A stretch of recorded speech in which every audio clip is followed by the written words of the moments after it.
What is going on, man? We are back in black in the building. Man, we made it back another day, another dollar. Well, 10 cents for us. $150 for the Diamond Society, but whatever. Man, shout out to everybody out there at the Core Plantation doing what they need to do to survive. Man, another, not different topic, but interesting topic. We're going to talk about it. We're going to talk about it. But before then, let's do the roll call. Shout out to everybody out there in Arizona. Shout out to Miss Tanya out there in Arizona. Shout out to everybody in Las Vegas. My siblings, everybody out there in Las Vegas handling business. Shout out to them. We out here. Hey, shout out to my brother Dave from No Compromise. Joe's in the building. My brother James Youngblood, Texas, in the building. Those my OGs. Shout out to Shawnee. Philly is in the building. Shout out to Erica. Florida's in the building. Shout out to the homegirl Jerica. Vegas is definitely in the building. Shout out to the homegirl Melina, North Carolina, aka North Kakalaka. And congratulations to my sis. Man, she's handling business, so shout out to her. Shout out to the homegirl Nuke. You know Nuke is the original OG member of this podcast shit. She just busy. If she wasn't busy, she'd be able to do it. But Nuke has actually got shit to do. God damn. So Nuke has stuff to do, so that's why, man. And she's about to be doing some real big stuff, man. Hopefully we can get her on the podcast or something so she can talk about her endeavors, man. She's about to be doing some real big things, man. So shout out to the homegirl Nuke. Shout out to Sister Cobweb, a.k.a. Roxanne, a.k.a. Sister Cobweb. Shout out to them. Also in Vegas. Man, we about to get into it. So let's do it.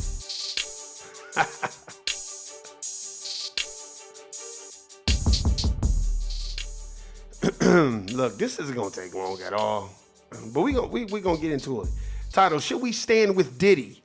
The reason why I'm saying that is because I saw a news article came across my news feed, and Ed Lover was y'all know who Ed Lover was. He was just kind of like, you know what, 50 is taking it too far.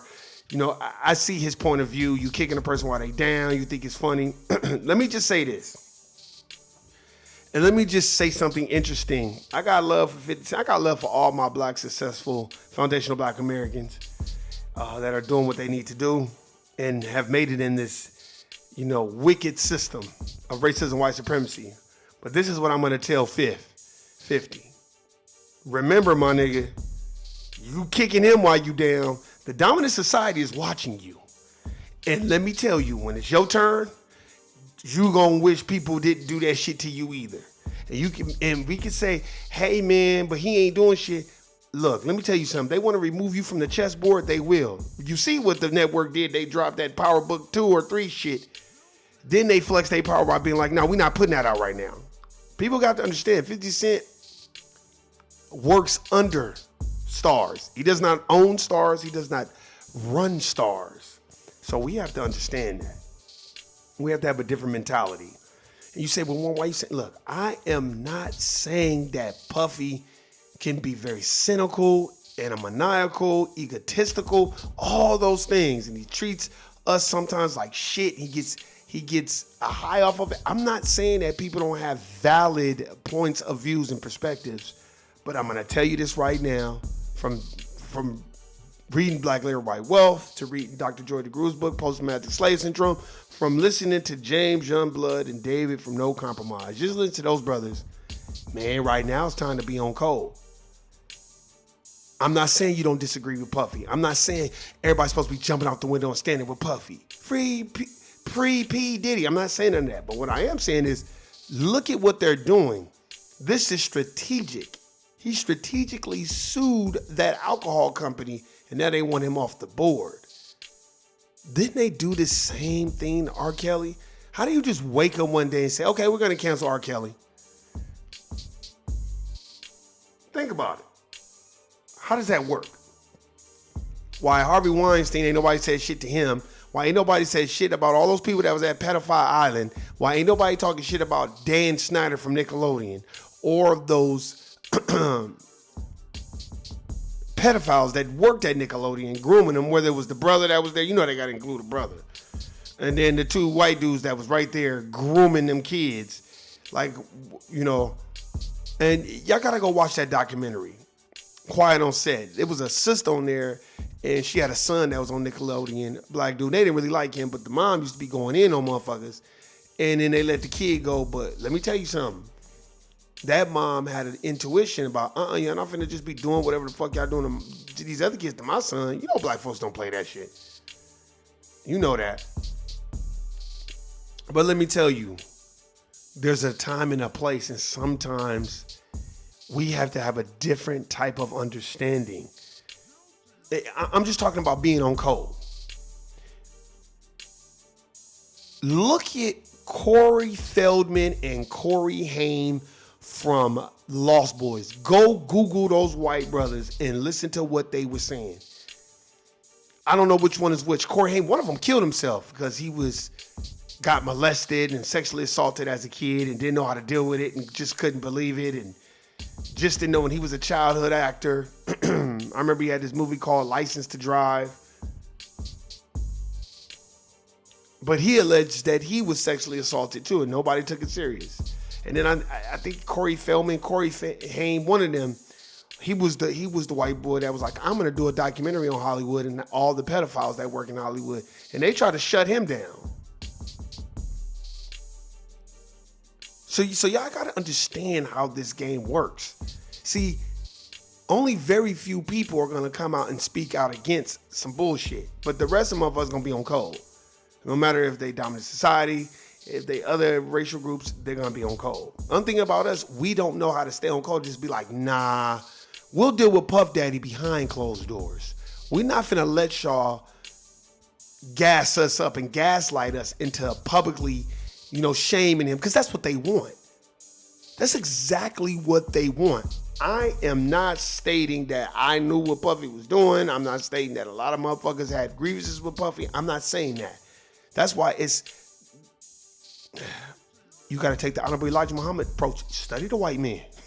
Study these other religions. That's why Brother Riza Islam is so dope, because he know multiple religions, not just his. You got to study these people. You don't just be around them and take on their worst characteristics. Study them and see exactly what they're doing wrong so you can know how to uplift your community and your racial group. And I think a lot of the times we get so bent up and caught up in the other bullshit we're not looking at, because I'm like, this is the third. Okay, so you had Bill Cosby, who they had said, and I did this on a podcast a year or two ago. It has been said that Bill Cosby owns a home that sits on oil. So what they're trying to do is bleed his finances dry so he would have to sell his home so they can get that oil. That's one scenario. Then the other scenario, he tried to buy NBC. They killed and assassinated his son because he was trying to change TV programming.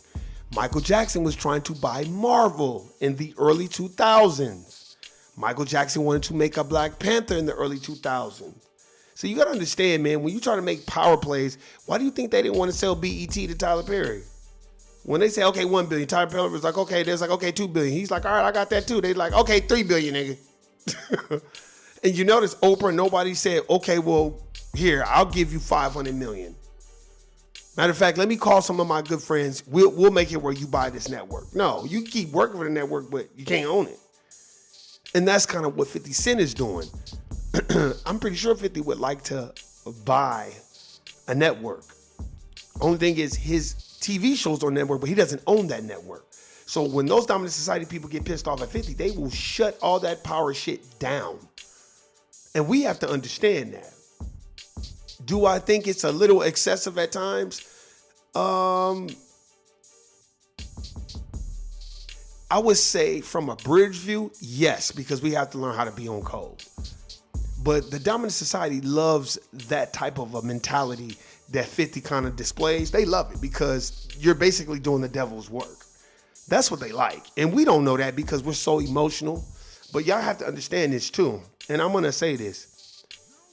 When you got a woman and you got a kid with her, or even not have a kid with her, and you fucking with the bride or whatever, and then the bride go join another team, you don't take it out on that nigga. You have a conversation with that bride.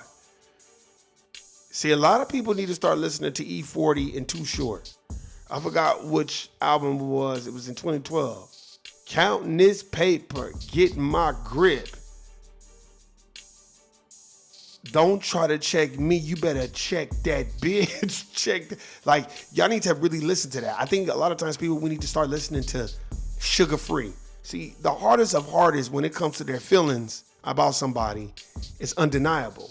And I don't know the intricate details of Diddy and 50 and all that, but a lot of times, man, you got to look at why a person will be going after somebody and doing it. At first, it just seemed funny, but then it was excessive. Then you start looking behind the scenes. Oh, that makes sense. So we have to understand these things. We don't know the intricate details of what's going on. We only know what is being displayed to us. And the dominant society is going to do a great job of framing that picture that you forever will not stand with somebody like P. Diddy, because they'll be like, oh, look at how he treats you guys and such and such. And if you love, I'm pretty sure by now, P. Diddy going to learn his lesson. Oh, Diddy is not going to. If he rebounds from this, which doesn't look that great, oh, he's going to be a different person. But I think right now we have to understand what work is to be done. The work that needs to be done, stay on code. When people ask you what you think about P, be like, I don't know what's going on with that. Don't let this dominant society people hype you up and put a battery in your backpack, and then all of a sudden you start spitting that shit, and then you doing the work for them. You have to understand how the system of racism and white supremacy works. It's psychological too. People think it's just physical. No, it's psychological. It starts with the psyche, with your mind, because it's a mentality based off skin color. And what they want, this is what I've noticed about the dominant society. They just want black folk. How you think they got R. Kelly? They just got a whole bunch of black folk to talk shit about R. Kelly. What I did not like in particular about that surviving R. Kelly, they know good and damn well, shout out to Dame. If I'm Dame, I'm emotional about that too. That was a girl that he loved. That was a girl that he really wanted to be with and make a family with. So of course he's gonna speak out in defense of the woman that he loved. And those dominant society people know that. You know why? Because Dame has been candid and vocal about his feelings about Aaliyah. So I think they used that and they misrepresented his feelings and his care and his love for Aaliyah to put it on screen to go at R. Kelly. If Aaliyah had told Dame, just leave it alone, because that's what Dame told us, that she was like, leave it alone, just leave it alone, do what you gotta do, leave it alone, leave it alone, leave it alone. And he left it alone. But no, they want to bring it back up. And that's what I didn't like. Then you had other people mentioning things, oh, I saw this and he did this, and they were just doing anything to shut him down. Why aren't y'all going after the record labels that was promoting his success? Why are y'all not going after everybody else and not just him? Don't just go after the people that was around him. Go after the record labels that profited and made off that money off of him if he was a so-called predator. But see, they're not going to go after record labels and all that. They just going to go after him. This is why I keep telling everybody, look at what's going on. For the most part, with the exception of, 50 Cent, because he has his own probably grievances with P. Diddy. I don't know. But I'm going to tell you, if you look around, the majority of black folk ain't really saying shit. Not because they scared, but because I think a lot of foundational black Americans is like, I don't really fuck with this nigga. He do a lot of fuckery and bullshit. And I would like to go upside his head. But man, I'm not going to do the devil's work either. Because I'm pretty sure it's a lot of people out there that has something to say about Puffy, but a lot of people are like, nah, I'm not doing the devil's work. Fuck that. See, Cassie did the devil's work. I like what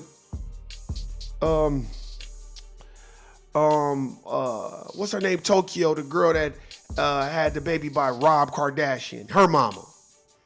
And she had the baby by Tyga. Her mama was like, her mama said some real shit. She was like, it came across my feed. She was like, okay, you go to these parties, okay, all right, Puffy, okay, whatever. She said, but after about the 10th time, wouldn't you tell Puffy, oh, I'm tired of eating everybody's dick? If that's what he got you doing, wouldn't you say, oh, I don't want to do this? Because people want these lifestyles. And then when they run out of money, they come for you. That's why that white man that was with that girl was a broke motherfucker that had no real capital. And he was all for her going after that motherfucker. Because he didn't give a fuck. That ain't his people. Don't let these outside racial groups coerce or influence you into going at your own people for your detriment and not theirs. Remember that. Like I said, should we? That's a question. Leave your comments. What do y'all think? Look, I don't disagree with nobody. Some people are like, fuck that nigga. That's what he get. Woo, woo, woo. And I get that as well. Me, I would probably be the same way if I hadn't read Black Labor, White Wealth. If I haven't read Slavery by Another Name. If I hadn't read They Came Before Columbus. If I hadn't read Post-Traumatic Slave Syndrome by Dr. Jordy Grew. If I hadn't read The New Jim Crow by Michelle Alexander. If I hadn't read Tariq Nasheed's book. If I hadn't read A Sweet Taste of Liberty. If I hadn't read some of those books, I would probably be the same way. So I'm just letting y'all know, this is what it is. We have to understand what life is about. I think it is a sad situation that our brother's going through, but I also know that I think he's going to hold himself more accountable if he makes it out on the other side. With a little bit of money and dignity, I think he's going to do a better job of holding himself accountable. But I'm telling you, those people that's kicking him while he down, remember when it's your turn, you're going to be like, damn, I probably shouldn't have done that. But hey, man, leave your comments. Let me know what y'all think. David, James, Youngblood, let me know what y'all think. I want to hear y'all perspective. Everybody. I seen what Tasha said too. They should have really been in on his ass. And I get it. Because some people are like, nah, nigga, you do your people out of line. I like Mace and Cameron's approach. Mace was directly affected by a lot of the fuckery that was going on in that bad boy camp. But Mace was so elegant and so soft-spoken about it. It was so, he took the high road, but it was so gangsta how he did it. I think a lot of people, go watch Mace and Cam when they talk about that shit. It's just, it really showed how mature Mace is and how he like, I ain't even tripping. But anyway, man, that's my time. Y'all tell me what y'all think. Guilty, nigga. I'm out. Peace.